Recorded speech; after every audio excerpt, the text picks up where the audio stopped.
I am confused. Being philosophically consistent and being a very honest person, I'm sure you can tell me where God came from.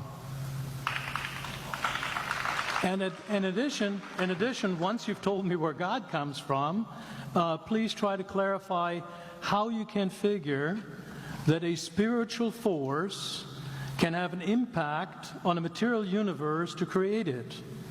I think that some years ago we already talked about that kind of thing in philosophical circles at any rate, by posing the question, if angels are made of spiritual matter and a pen is made of material matter and spiritual matter displaces no space, how many angels can dance on the tip of a pen?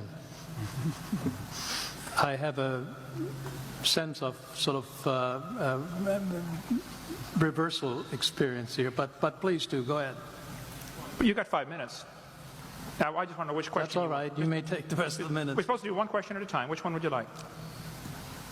That was part of the format for the debate. So which question? I want you to fill in the story of the rest of the beginning of the universe.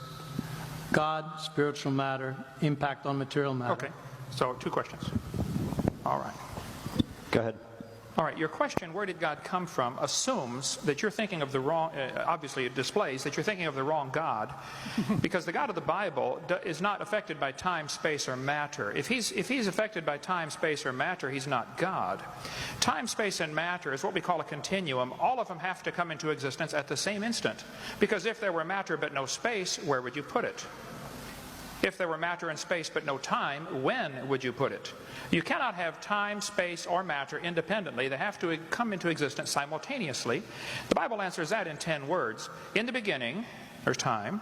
God created the heaven, there's space, and the earth, there's matter.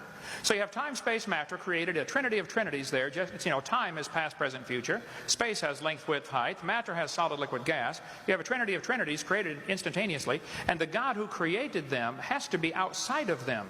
If he's limited by time, he's not God. The guy who created this computer is not in the computer. He's not running around in there changing the numbers on the screen, okay?